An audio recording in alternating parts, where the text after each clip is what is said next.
बोले कैसन हमनी का बानी जाम हमनियो लगल केहू बाप 11 बरिस से 15 लाख दे 15 लाख तो छोड़ा एगो झांटी ना दी हलस तोरी खाता सतड़ा जा अब बोले ले क्रोध ना आइल कहा 2 करोड़ नौकरी देंगे 22 करोड़ होता है एक लड़का आपका भर्ती नहीं हुआ और इना तो 11 करोड़ के छांट दी हलन निकालू दी हलन कहा था चप्पल पहनने वाले हवाई जहाज पर चढ़ला जाना जहाजियो बेच दिहलस चढ़ला जहाजिया पर कैसन बुझाई चढ़ला जहाजिया पर कैसन बुझाई तोके चढ़ला जहाजिया पर कैसन बुझाई तोके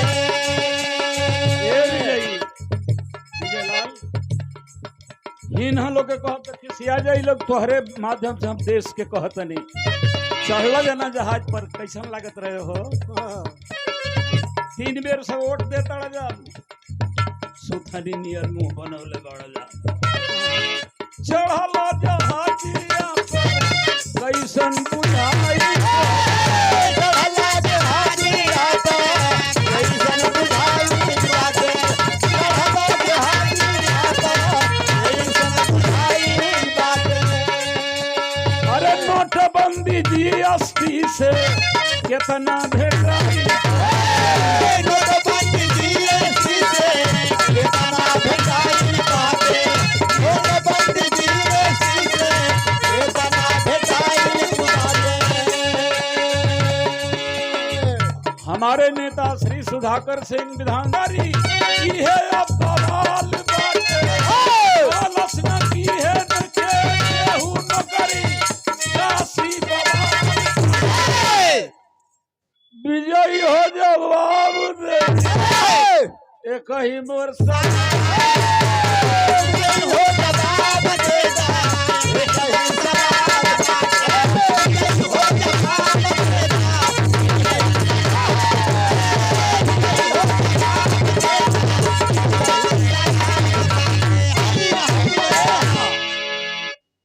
अब अंत में हमारे गही कहे के बाद जब हमार बिरहा सुनाइल भैया हाथ जोड़ के डेरा के नहीं की हाथ जोड़त जेकर नामन कैल काशीनाथ हाथ ना जोड़लन लेकिन विजय लाल का हाथ से जोड़तन मने तोहन लोगन का कि हमार हुआ जा तोहने लोगन खातिर हम लड़त रहने अजुओ लड़ीलन याद करिएगा कौन तर्जबा मास्टर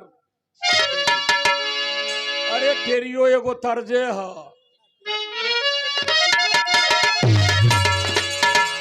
अरे समैया बाउर आवे वाली अरे अपना सोचा बात खाई है ई कसैया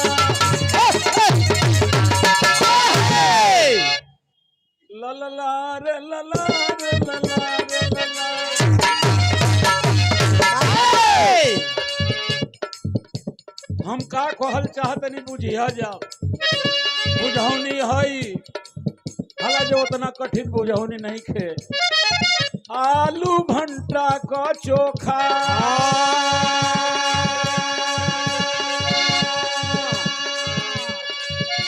तरकारी बहुत दूर गई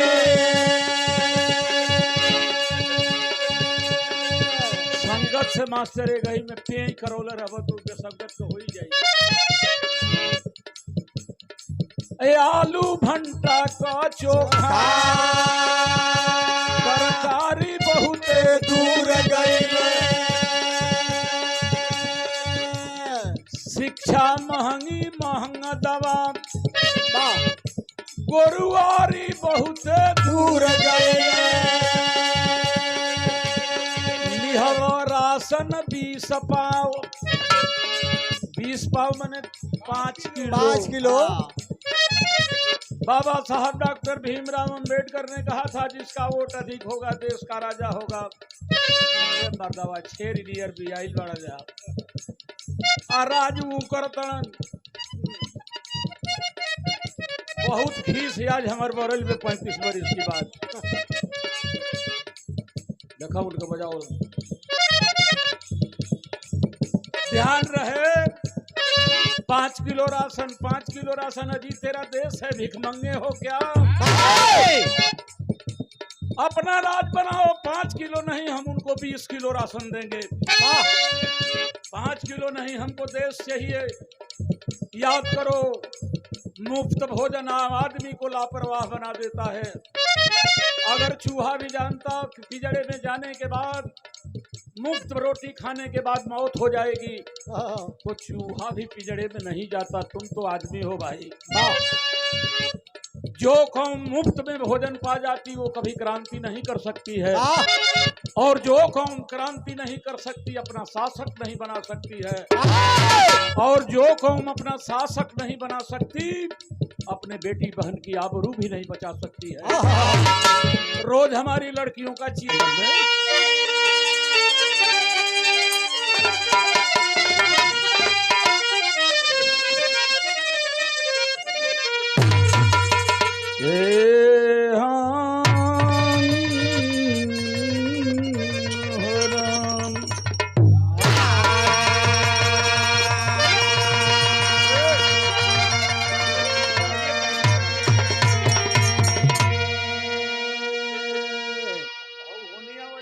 हमारी कपड़ा पकाए के कैले लोड़ा ओके हम ये करो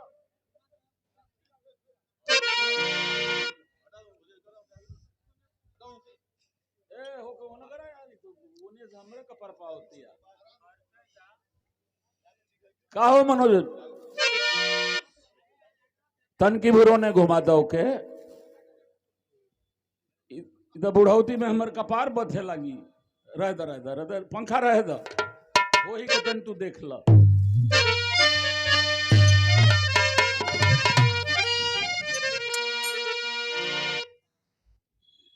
मेरे साथियों सबसे पहले तो आपसे निवेदन करूंगा कि सभी हमारे साथी इत्मीनान से विरह का आनंद लेंगे और साथ ही आज जो तस्वीरें आपके सामने लगाई गई हैं थोड़ा संक्षेप में सबके बारे में मैं बता दूं।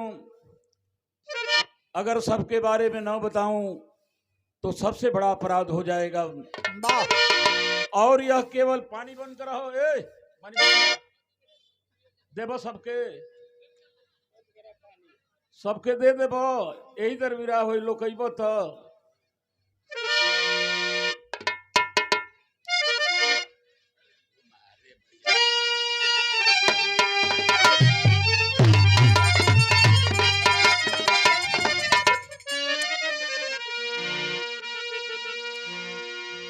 पिछड़े दलित और शोषित कहाते भारत में जिनकी आबादी है ज्यादा मिलकर लड़ाई वो करते नहीं सह के सितम मर गए बाप दादा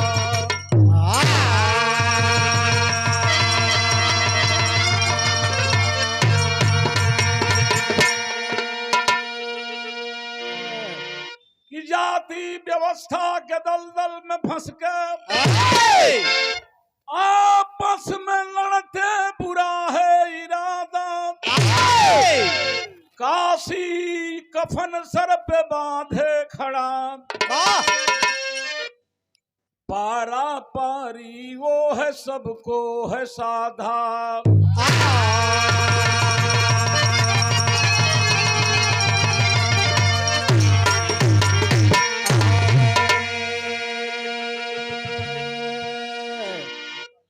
काशी कफन सर पे बांधे खड़ा है वो पारा पारी सबको है साधा बात समझत जाइए जहाँ तर्ज कौन बा मास्टर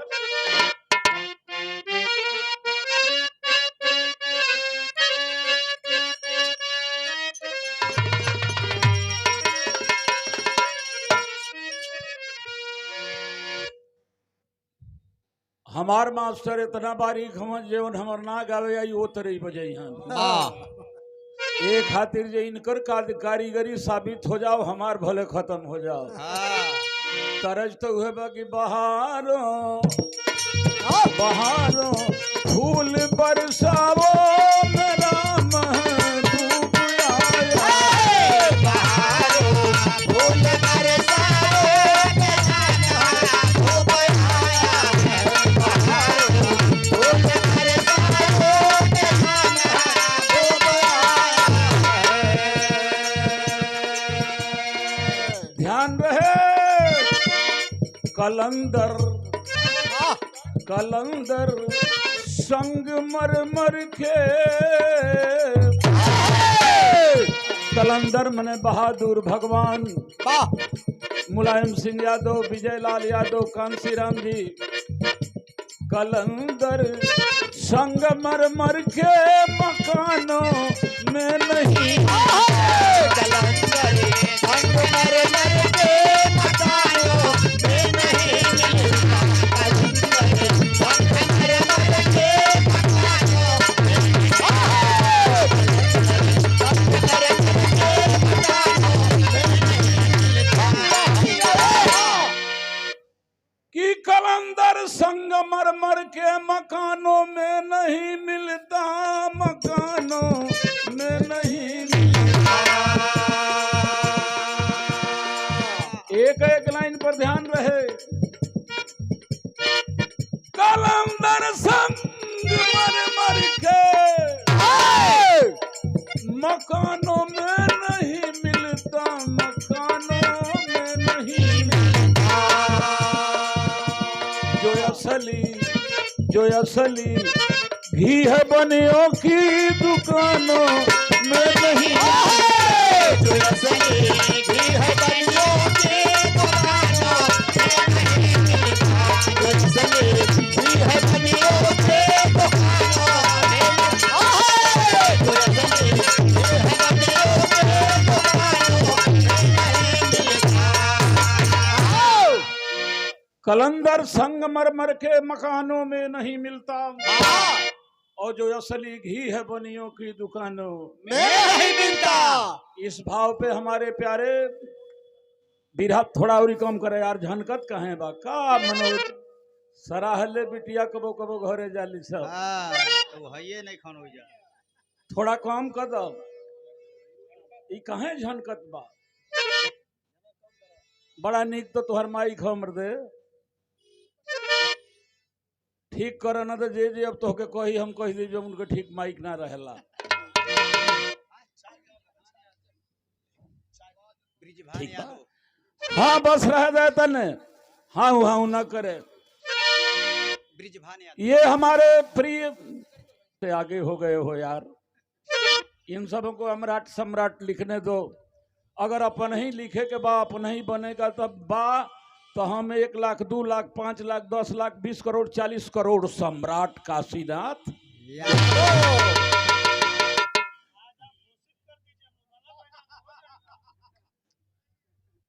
हम 2-4 करोड़ सम्राट हैं।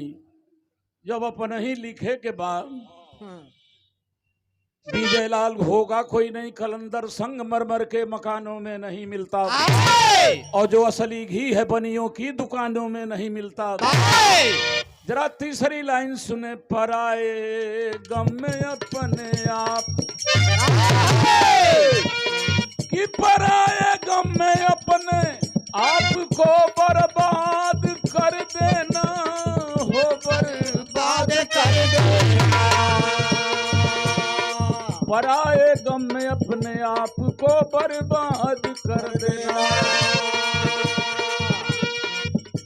पराए गम में अपने आप को बर्बाद कर देना।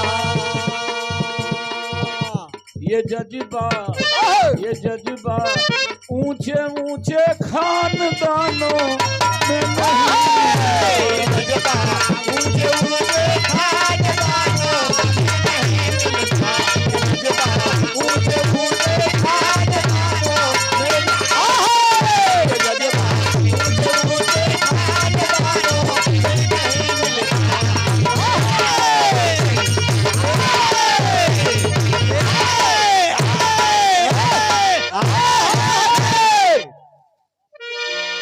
बार रामानंद ये विजयलाल जी के तरफ से पुरस्कार, बहुत बहुत शुभकामनाएं, मंगल भविष्य की कामना करता हूं। और ये 51 रुपए का पुरस्कार माला किसी साथी के द्वारा अंग्रेजों ने दिया जब गुलामी की व्याधि,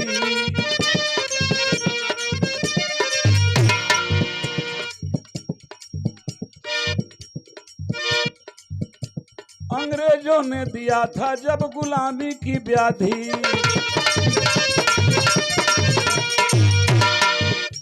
अक्टूबर 2 को आ गए महात्मा गांधी, सत्य अहिंसा वाला धर्म उनका नारा था। इसी के बल पे ब्रिटिश शासन को उजारा था।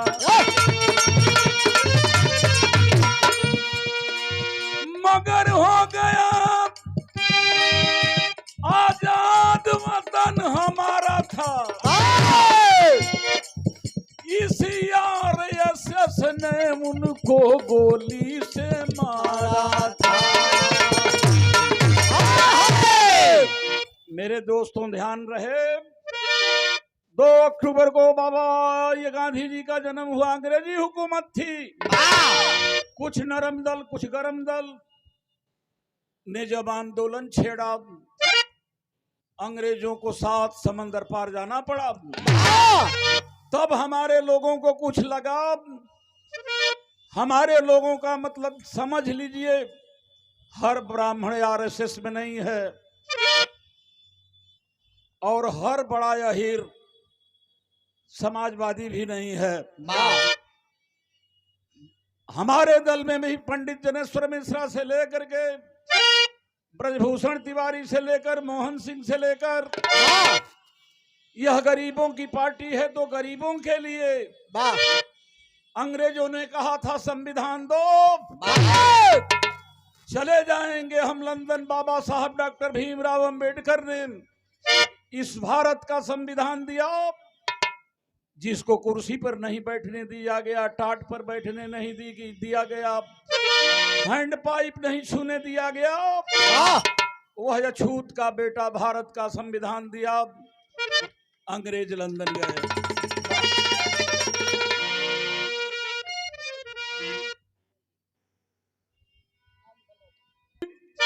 कि बाबा साहब डॉक्टर भीमराव अंबेडकर ने संविधान दिया, अब संविधान से देश चलेगा। तर्ज कौन बा मास्टर? एक भोजपुरी का बात।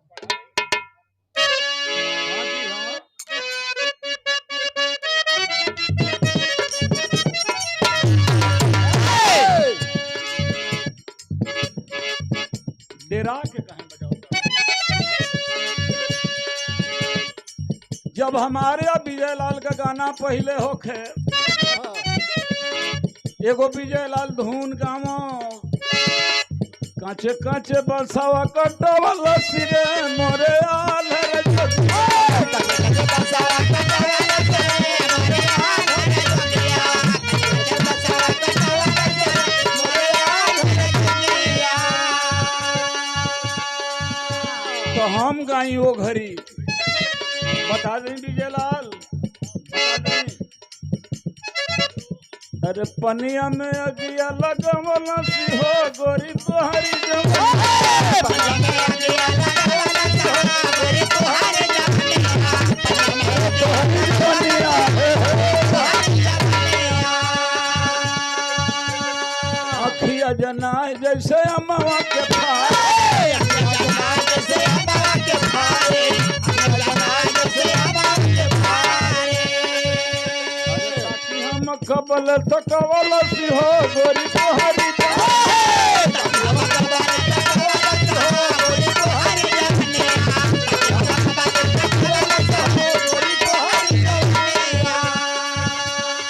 भैया हो। हमारे लोगों में खुशी की लहर आ गई काहे? बाबा साहब दिए संविधानवा हो मिल गई लिया, बाबा साहब दिए संविधानवा हो मिल गई लिया जदिया, बाबा साहब दिए संविधानवा हो मिल गई लिया जदिया।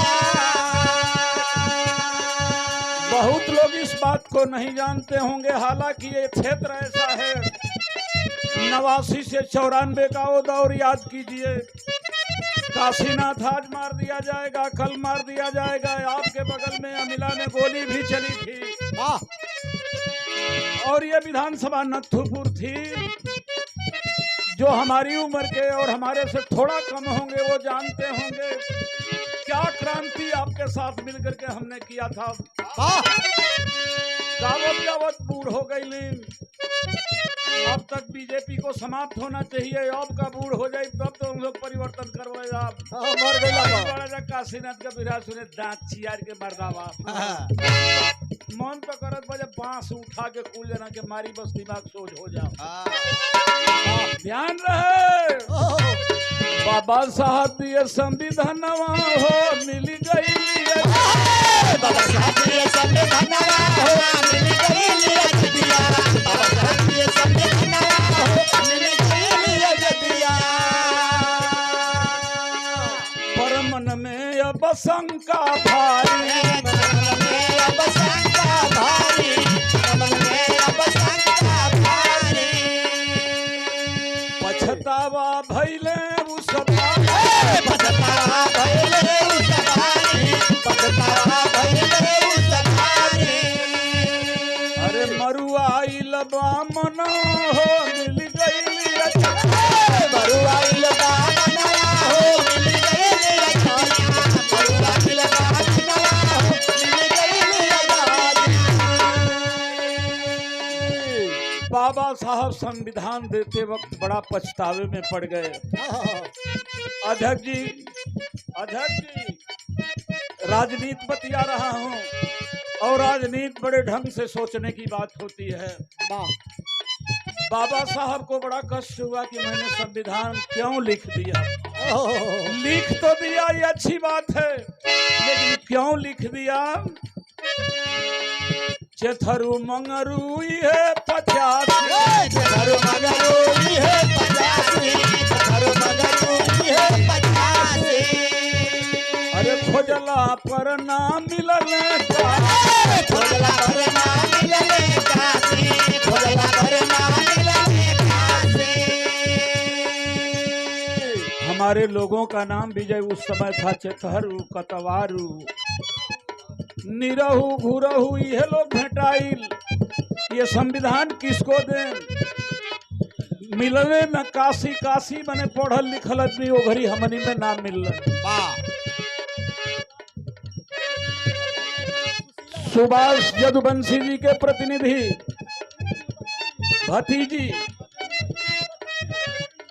अच्छा पत्नी जी सुशीला यादव के तरफ से बहुत बहुत शुभकामनाएं। किसको दें संविधान। आखिर जब संविधान लेने वाला और संविधान को समझने वाला भी कोई हमारे में नहीं हुआ, उन्हीं को संविधान देना पड़ा जो हजारों वर्ष से हमें दबाते आए हैं। यही बाबा साहब को अफसोस हुआ कि संविधान तो दे देंगे, लेकिन जिनके हाथ में दे रहा हूं वो लागू नहीं करेंगे। हमारे लोग जैसे थे वैसे ही रह जाएंगे। इस बात की कसक रह गई। अरे ले लिहले बेईमानवा हो मिल गई।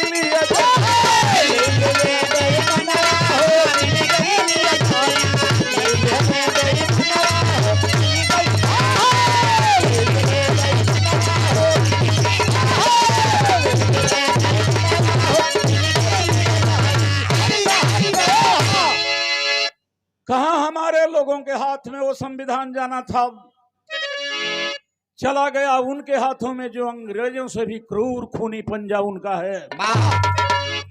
और हुआ क्या, तर्ज कौन बा मास्टर।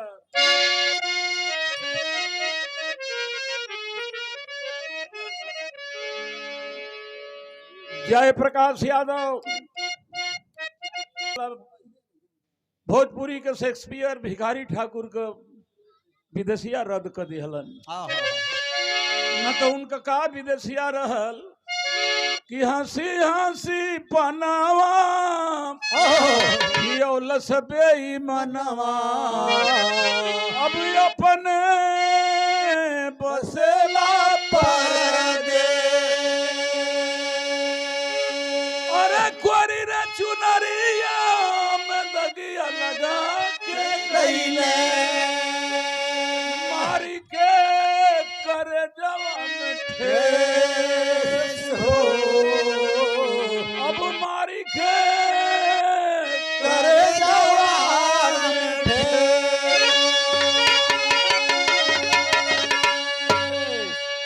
हो आजादी मिलल फिर से बर्बादी भैली अब नेहरू जीवन सरदार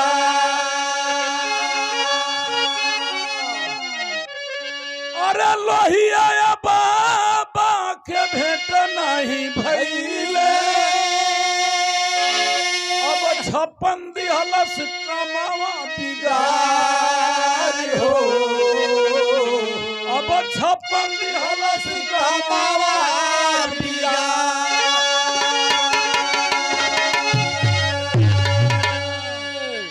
आजादी मिल गई नेहरू जी प्रधानमंत्री बने कैसे संविधान लागू हो रहा है बाबा साहब छटपटा रहे थे उस समय जो ये बीजेपी के 90% लोग हैं वो कांग्रेस में थे सारे संघियों के हाथ में उसी समय चला गया संविधान लागू कैसे होगा जैसे बाबा साहब चाहते थे नेहरू जी बन गए प्रधानमंत्री लोहिया जी ने आवाज उठाया लोहिया और बाबा साहब डॉक्टर भीमराव अंबेडकर की विजयलाल 10 दिसंबर 1956 को मुलाकात होने वाली थी लेकिन तब तक 6 दिसंबर 56 को बाबा साहब डॉक्टर भीमराव अंबेडकर का निधन हो गया लेकिन उस समय फिर आगे हुआ क्या जब चली गई लोहिया अब बाबा चली गई तो शास्त्री जी थामे पतावा अरे जय जवान जय किसान नारा तब दिहाले अरे मरले आकी कौनो दिहलस मार हो मरी गई आकी कौनो दिहलस मार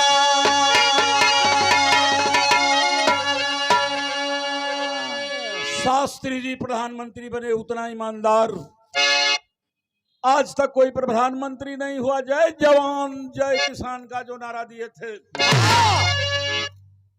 वो भी चले गए लोहिया भी चले गए बाबा भी चले गए जब सारे लोग चले गए तो आज कौन हमारा पतवार उठाएगा कौन हमारी लड़ाई को आगे लेकर के जाएगा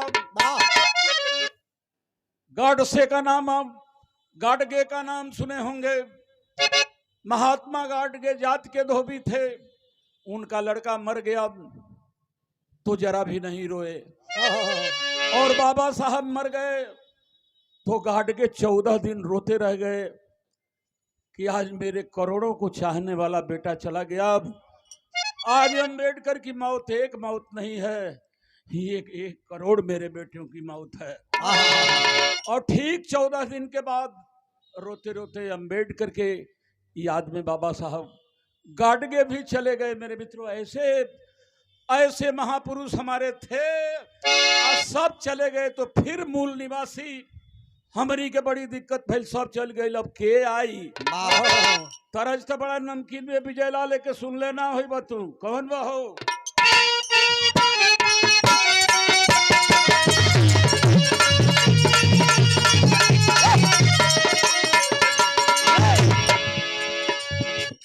नया लड़का ना जानत हो पहला मान ओहिर भर नुनिया दिन अपनी अपनी मेहरारू के खूब सोटा से आदमी पीटे आउ कोहना के चल जा नहीं लड़का लेके फिर मन वहू भी जे चल जा चल कहे जे ना जाई तो लड़का लेके आदमी चलिए यही की बहने आई लड़का लेके आ गई मरद आखिर लौट के आयल तो एगो गांव को मेहरारू कल जे बहनी करे संग न रहे के बाद कहल जो सुना अरे घर में घर में घर में घर में घर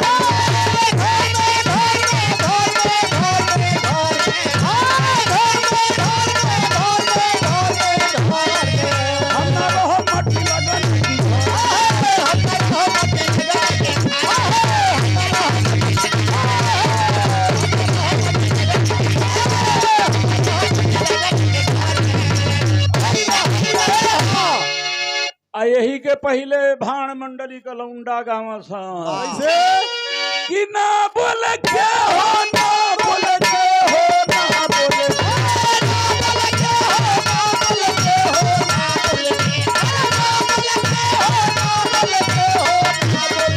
केहू का तनो बोलाई बना बोले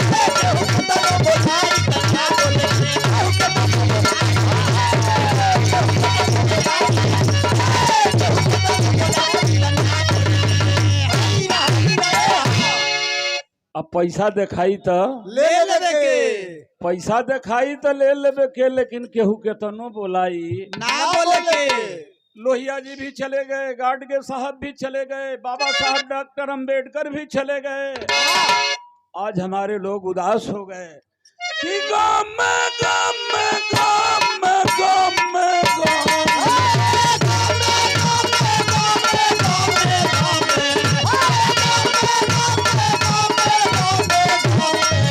आज भाई ने 85 वाले गम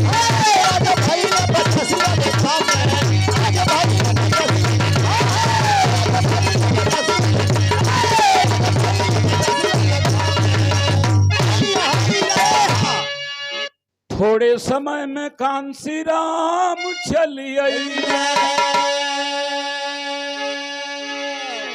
नेताजी मुलायम उनकी साथे होई गई कि 93 में नेताजी भइले मुख्यमंत्री और दिहले आरक्षण तो ने क्षण में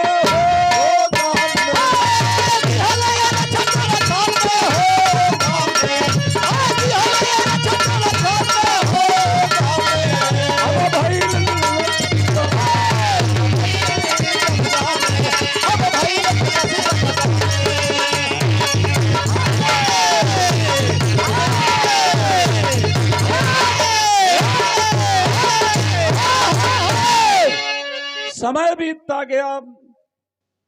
जिनकी आज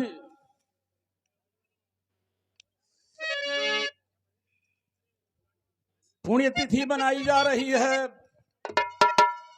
कांसी राम का उदय हुआ और 93 में मान्यवर कांसी राम जी और गरीबों के भगवान पूज्य नेताजी का गठबंधन हुआ, मुख्यमंत्री हुए नेताजी। और पहली कलम से स्थानीय निकाय चुनाव में जो वोट दे नहीं पाता था वो बीडीसी का मेंबर हुआ, प्रधान का मेंबर हुआ, जिला पंचायत का मेंबर हुआ, जिला पंचायत का अध्यक्ष हुआ। जो जातियां बैकवर्ड क्लास की कभी कल्पना में भी नहीं सोचती थी, बाबा साहेब डॉक्टर भीमराव अंबेडकर के संविधान को समझ करके पूजनीय नेताजी ने उनको जिला पंचायत अध्यक्ष की कुर्सी पर बैठा दिया। लेकिन उठने वाली है कोई पूरब में अब काली घटा। विजयलाल जी, उठने वाली है कोई पूरब में अब काली घटा, बेवजह होती नहीं शीशे से पैमाने की बात। नेताजी मुख्यमंत्री हुए, बहुत लोगों के आंख में सुई चुभने लगी और हुआ क्या? तर्जमा मास्टर,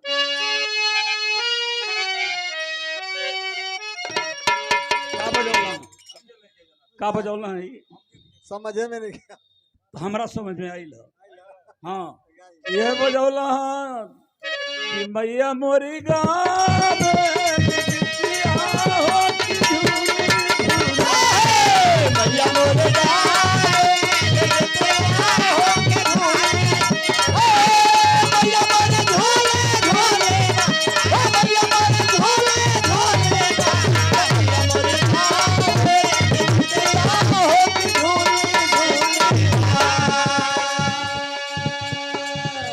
नहीं निकला गे और दोनों के मिलनवा मनवा बाउर भइले, मनवा बाउर भइले, घायल भइले बेई मनवा, मनवा बाउर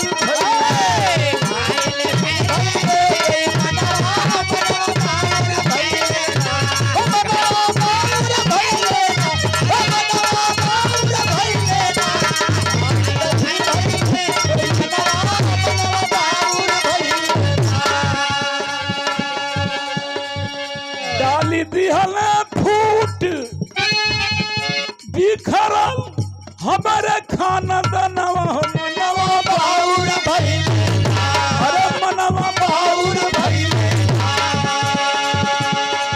टूटल पावन गठबंधनवा मनवा बाउर भइले टूटल पावन गठबंधन मनवा बाउर मनवा बाउर भइले मनवा बाउर भइले टूटल पावन गठबंधन मनवा बाउर भइले टूटल पावन गठबंधन मनवा बाउर भइले।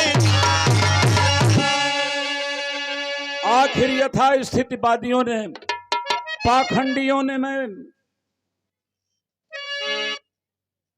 ब्राह्मणवादी व्यवस्था के लोगों ने ब्राह्मण नहीं ब्राह्मणवादी व्यवस्था के लोगों ने मान्यवर कांशीराम जी और फूट डालो राज करो की नीति ये जानते हैं दोनों को अलग कर दिए।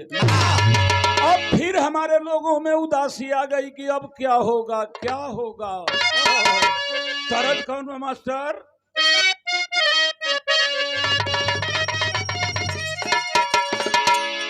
हमारा बेचन जी का गाना हो गए तो वो घरी धुन चल रहे। हालांकि आज का लड़का तो कुल बड़ा नाचा तड़ा विजय लाल गावा तड़न कि कमरिया में हरदिया पीस के आही आही आही आही आही आही आही आही आही आही छापा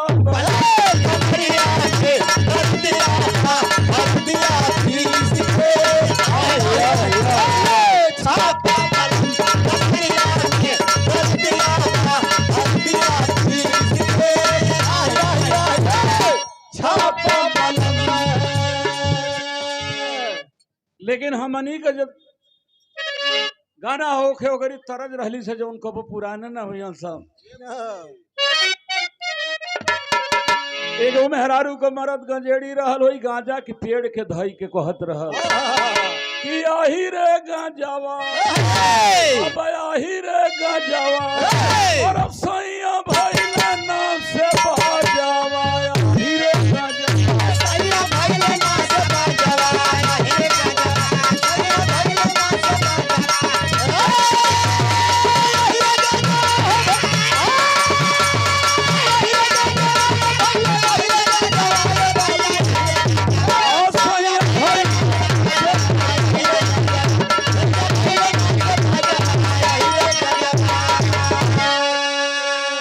रे गांजावा के चलते बर्बाद भइल राजा माया हीरे गांजा यार मार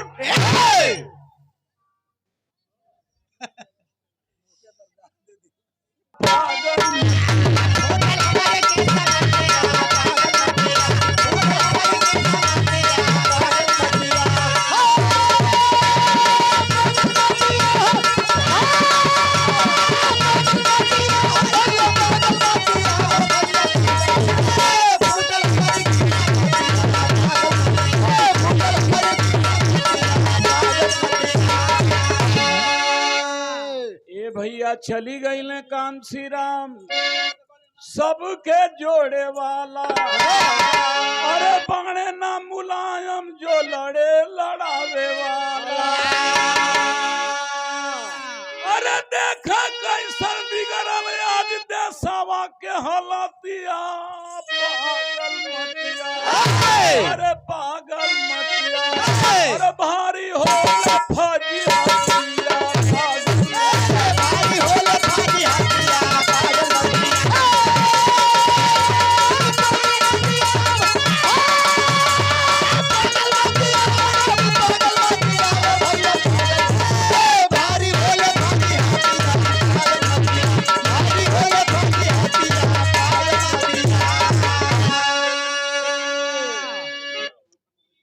बड़ा सुंदर माला 2014 में एक मदारी आया कहा कि ये भारत के लोगों हमें वोट दो कुछ नहीं करना पड़ेगा विजय हम तुम्हारे खाते में 15 लाख देंगे। अरे नौजवानों छोड़ो ना नौकरी की बात 2 करोड़ नौकरी हर साल देंगे 11 साल हो गए, 22 करोड़ नौकरी चाहिए। वाह। चप्पल पहनने वाले हाँ, ओट दो, हवाई जहाज पर घुमाएंगे। हाँ, आज 11 वर्ष से जुमला पढ़ते पढ़ते पढ़ते पढ़ते पूरे हिंदुस्तान को खोखला कर दिया। आप गोलवरकर को पढ़िए, लिखा है कि अरे आरएसएस वालों, अगर भारत में हमेशा राज्य करना चाहते हो तो 95% भारत को कंगाल बना दो। वाह। ए मनोज, उधर से हटा।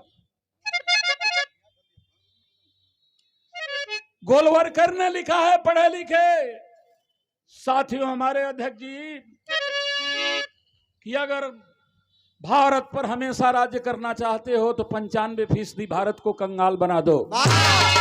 पेट खाली रहेगा, पेट की बात करेंगे, पेट भरेगा, राजनीति की बात करेंगे। और 5% जो तुम्हारे दलाल किस्म के लोग हों, उनको इतना मालो माल कर दो कि वो भारत पर राज करें, तुम उन पर राज्य करो। यही तो हुआ। अगर पंजाब, हरियाणा, उत्तर प्रदेश के पश्चिमी इलाके के किसान आंदोलन नहीं किए होते, दांत चियार के बैठल बढ़ जा। तुम लोग कितने कायर हो, हम कितने कायर हैं कि पंजाब के लोगों ने आंदोलन किया, तुम्हारी जमीन बचा दिया। वरना कानून बनने जा रहा था कि हिंदुस्तान की पूरी जमीन 22 लोगों, अडानी अंबानी को दे दो, चाहे अरो भर हो, नुनिया हो, बीन हो, मारेंगे उठा करके। अभी गावत गावत बूढ़ हो गई, काशी है यहाँ, काशी है यहाँ, काशी का बिरहा सुन बजा तू रला गो।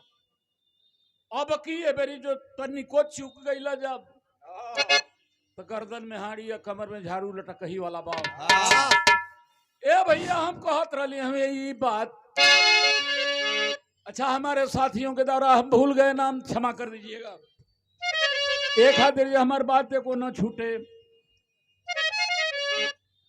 झूठ बोल करके 11 साल से राज कर रहा है। तर्ज कौन रहो?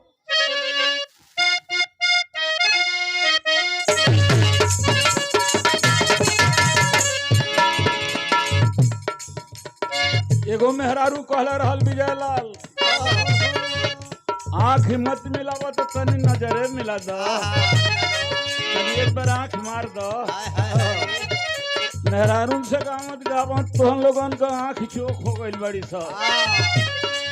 तरज तो है बहा, मर जाइब हो रजऊ, मर जाइब हो जइब जब पूर्व की।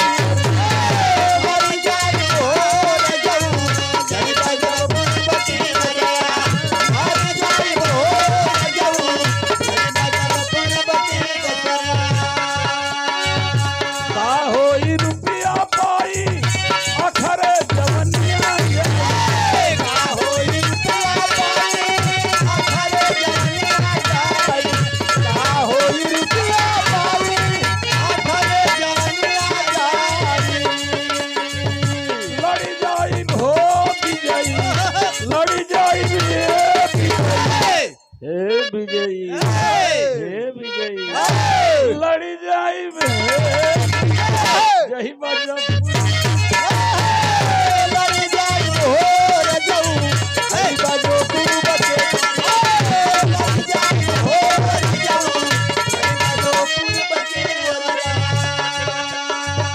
विजयलाल, जरा हमारी मुँह हो खाओ, अब मजा ना काटबो, बात कहो। एक सवाल आपके माध्यम से इस भारत के लोगों से है, विजयी जवाब दे दो, विजयी जवाब दे दो। एक ही मोर सवाल, विजयी जवाब दे दो, एक ही मोर सवाल, विजयी जवाब दे दो, एक ही मोर सवाल बाटे। 11 वर्ष बीत गई बा, खाता में 15 लाख पवलई कमाल बाटे। 15 लाख पवले बड़ा मस्तनी हमर के दा। ए विजयी, विजयी मने ही ना लोगन से कहतनी 15 लाख मिली, 15 लाख मिली, खाता में डाला जब घरों का पैसा लेके चल गई। 15 लाख खाता में पवलो, देखा ही कमाल बाटे।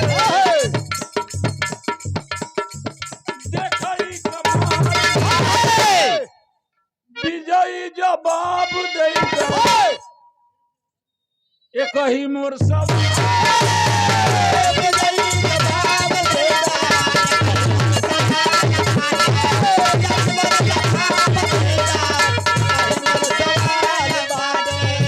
मने कैसन हमनी का बानी जाम हमनियो लगाइल केहू बाप 11 बरिस से 15 लाख दे 15 लाख तो छोड़ा एगो झांटी ना दिहल असली तोरी खाता सतड़ा जाए अब ले क्रोध ना आइल कहा 2 करोड़ नौकरी देंगे 22 करोड़ होता है एक लड़का आपका भर्ती नहीं हुआ और इन्हें तो 11 करोड़ के छांट दिहल निकालू दिहल कहा था चप्पल पहनने वाले हवाई जहाज पर चढ़ला जाना जहाजियो बेच दिहल चढ़ला जहाजिया पर कैसन बुझाई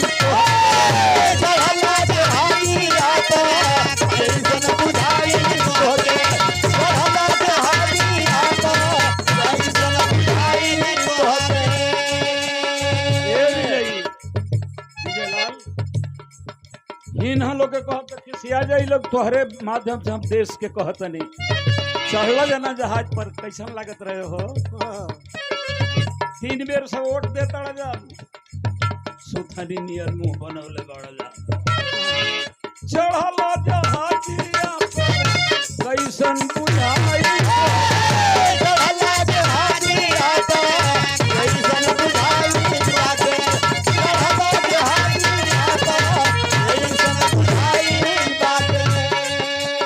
नोटबंदी जीएसटी से कितना भेटाई नोटबंदी जीएसटी से कितना भेटाई बाटे नोटबंदी जीएसटी से कितना भेटाई बाटे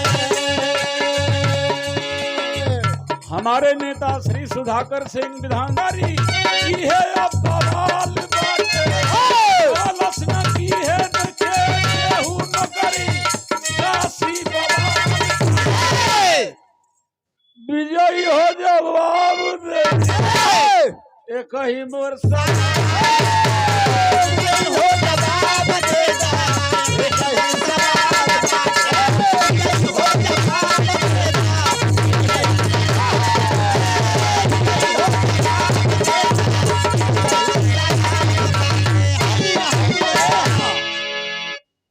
अब अंत में हमारे गही कहे के बाद जब हमार बिरहा सुनाई ले भैया हाथ जोड़ के डेरा के नहीं की हाथ जोड़त जेकर नाम मन कैल काशीनाथ हाथ ना जोड़लन लेकिन विजय लाल का हाथ से जोड़तन मने तोहन लोगन का हमार हुआ जा तोहने लोगन खातिर हम लड़त रहले अजुआ लड़ीलन याद करिएगा कौन तर्जबा मास्टर अरे तेरियो एगो तर्जे है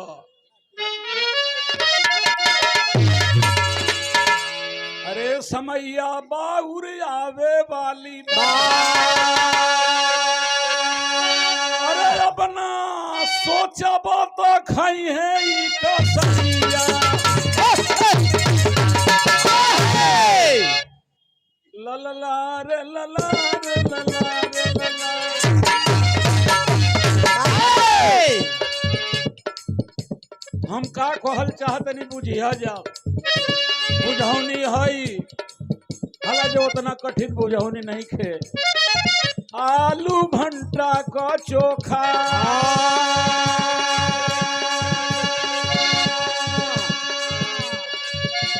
तरकारी बहुत दूर गई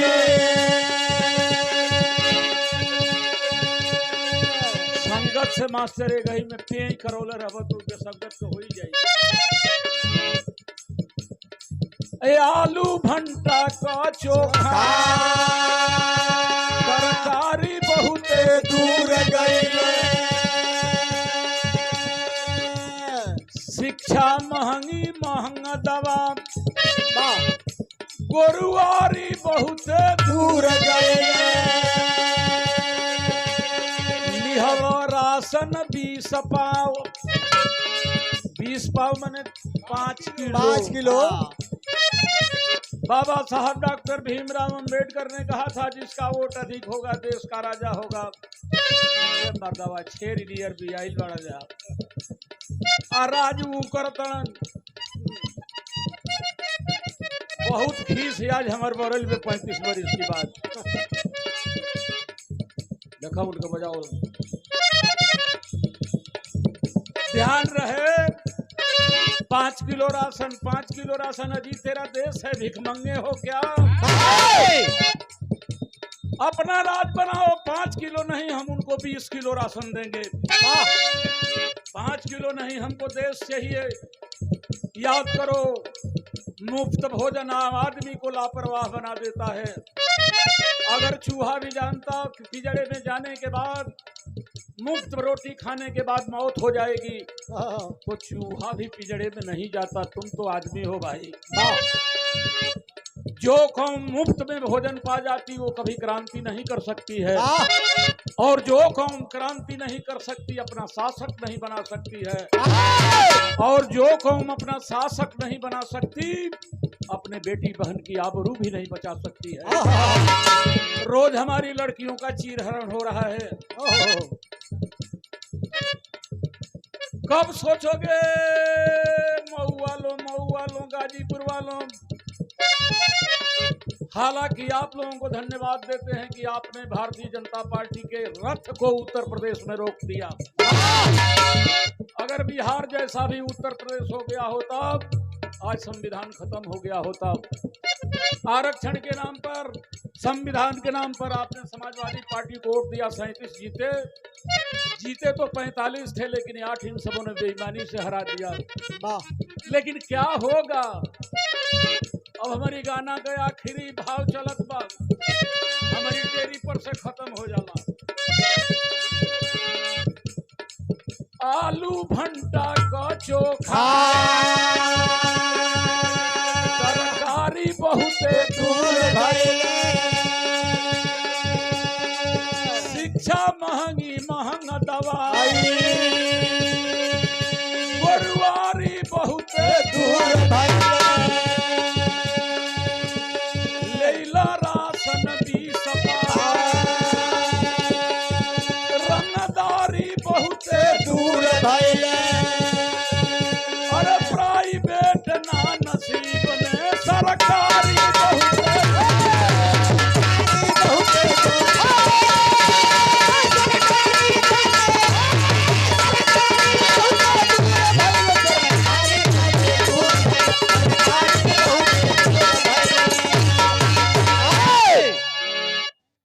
तीन 3000 फैक्ट्रियों को टाटा बिरला डालमिया को दे दिया।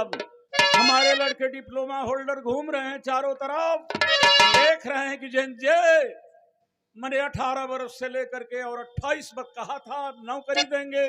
11 वर्ष बीत गया वो लड़के ओवरेज हो गए। डर तो है कि कहीं नेपाल न हो जाए। भगवान न करें कि हमारा हिंदुस्तान नेपाल हो। 12 बीजेपी की सरकार आरएसएस जहां सुप्रीम कोर्ट के मुख्य न्यायाधीश वो सुप्रीम कोर्ट के मुख्य न्यायाधीश नहीं है भारत के मुख्य न्यायाधीश हैं। दलित जान करके उन पर जूते कोर्ट में चलाए जा रहे हों और आप मुलुर देख रहे हो। लड़ाई अपने लिए नहीं लड़ी जाती है मित्रों। राजगुरु सुखदेव भगत सिंह चढ़ गए फांसी के तख्ते पर अपने लिए नहीं। 13 वर्ष का खुदीराम बोस जब फांसी के तख्ते पर चढ़ने लगा था उसके आंख में आंसू हो गए। जदवंशी जी भाव बदल जाए ज्यादा वो लोग चढ़ाई ना चढ़ाक वालों चढ़ाई ना आज तनु ना आई तो राजनीति का कर वालों। ए भैया का कहत रही खुदीराम बोस 13 वर्ष का जब फांसी के तख्ते पर चढ़ने लगा आंख में आंसू आ गए। अंग्रेजों ने कहा कि रो रहे हो क्या रे? कहा नहीं अंग्रेज फांसी के डर से नहीं रो रहा हूं।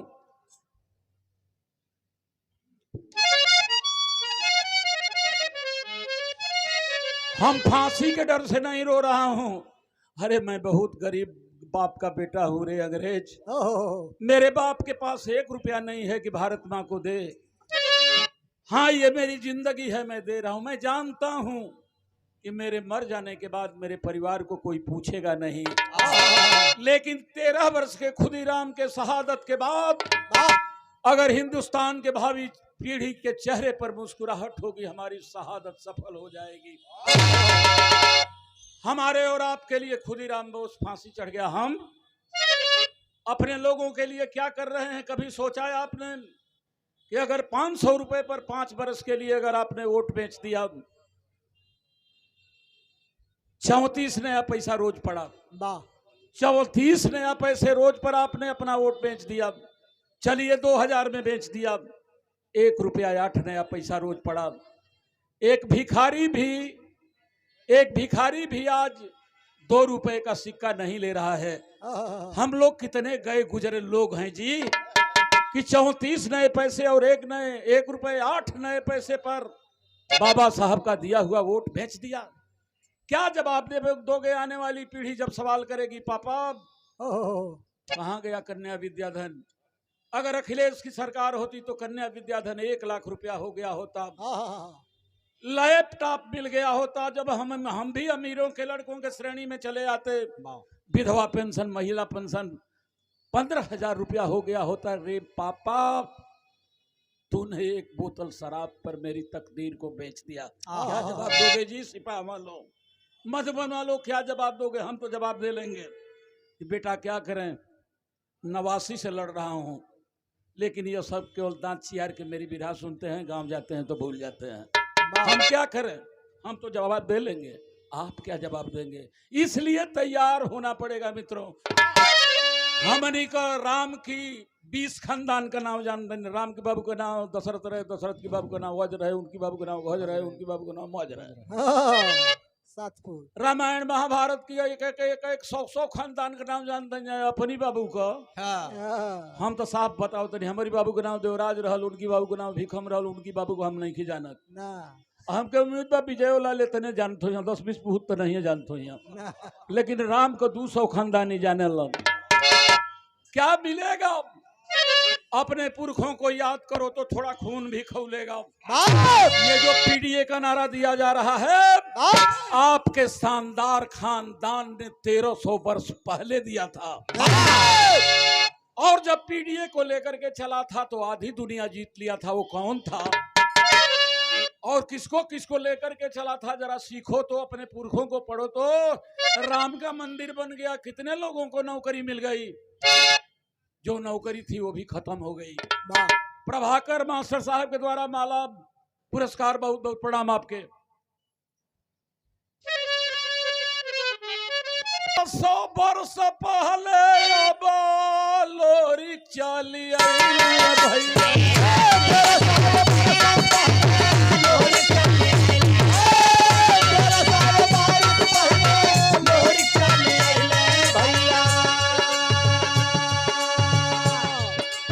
अरे अपनी पीडीए के कैले तैया।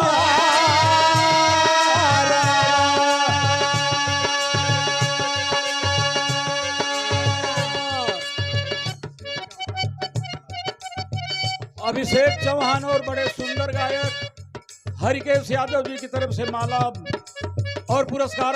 जरा ध्यान देना, अगर ना खून खौले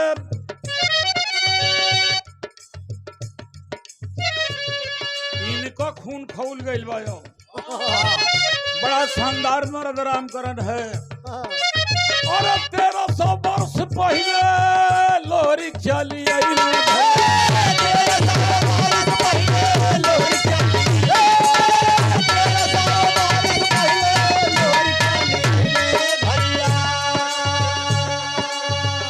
अपन पीडीए कैले तैया।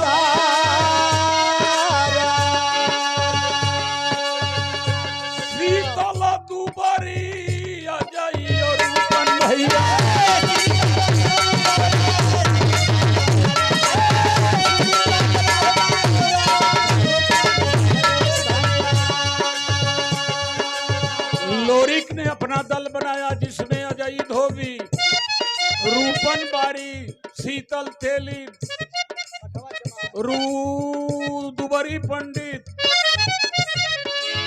संगमा में सोम सिंह रहल सारा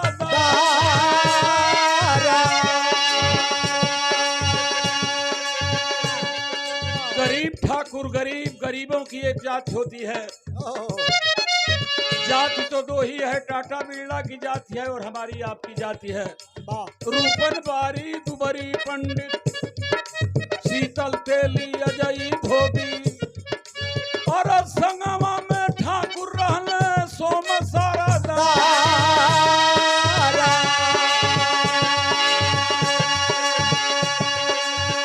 समरु शिव बच्चन संगारी जुटी गई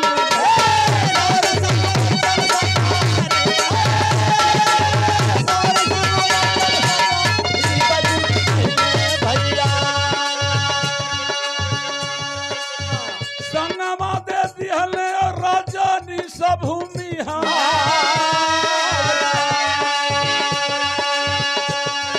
गरीब भूमिहार पंडित ठाकुर का हो धोबी चौहान कुशवाहा जब सबको लेकर पीडीए आज से 1300 वर्ष पहले लोरिक बनाए थे। पीडीए खेलने के जब कैले लड़ैया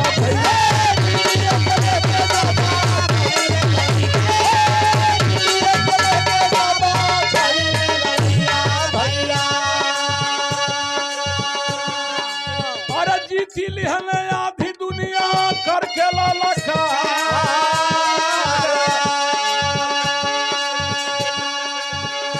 चंद्रगुप्त मौर्य के सेनापति बन गए थे लोरिक। सभी बैकवर्ड कास्ट, शेड्यूल कास्ट और गरीब सवर्णों को भी लेकर के चले, आधी दुनिया जीत लिए। 1300 वर्ष का अध्ययन करने के बाद पीडीए अखिले सजीवन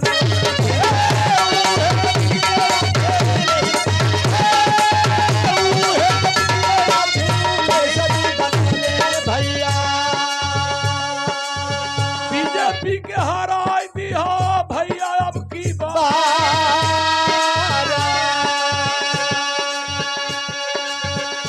वही 1300 वर्ष का अध्ययन करके समाजवादी पार्टी के राष्ट्रीय अध्यक्ष माननीय अखिलेश यादव जी ने हर जात धर्म को प्रतिनिधित्व देना शुरू कर दिया।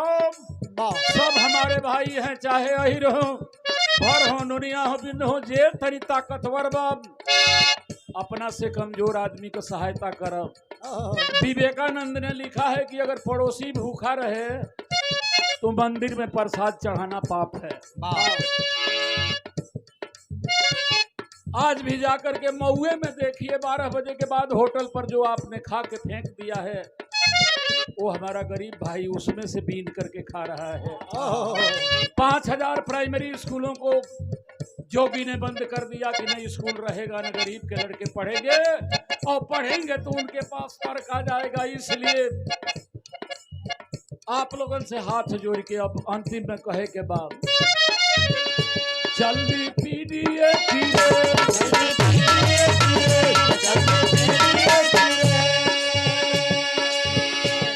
जल्दी पीडीए की रेल चढ़ी जा जालिम के ढकेल।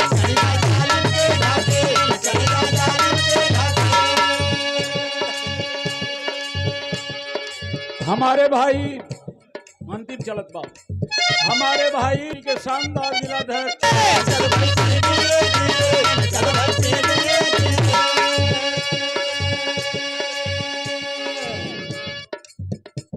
आदरणीय राम प्रसाद यादव जी बनगांव की रेल ए विजयी चढ़ी जा जाली बन के ठेल आना ही तो करे के परी।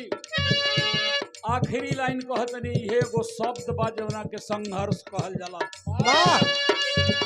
अरे भाई मर जाओगे तो शहीद हो जाओगे, जिंदा रहोगे तो अपने भाइयों को, आने वाली पीढ़ी को आबाद करके जाओ। हमारी और आपकी तो कट गई, सामने जो पीढ़ी हमारी और आपकी पीढ़ी तो कट गई, जो सामने पीढ़ी खड़ी है उसका क्या होगा। कहता है विजयी तो जवन मिसिरा बाबू के हम कह देती वहीं हम दूसर कहब और टेरी वाला दूसर लोग कही खेदी के ले लाई धरती आई छतिया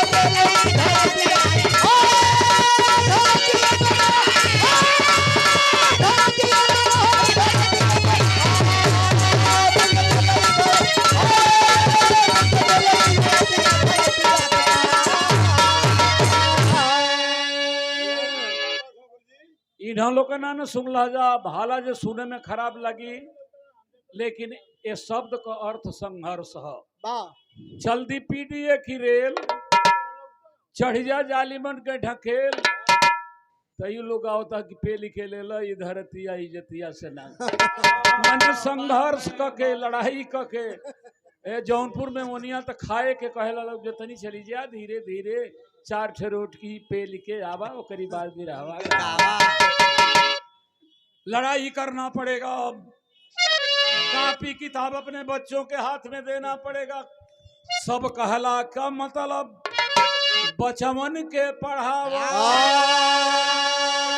अरे आधा रोटी खाई हले कि स्कूल भेजवा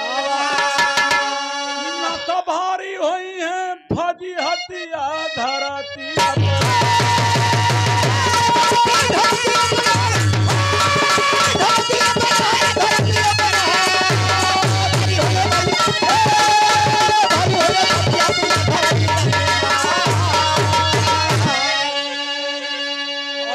विश्वकर्मा लालनपुर पराग देउरा पसार जद्दू के पैगा सबैया बाबुर आवे वाली और लिखे ऐसन बिरहा काशीनाथ गवैया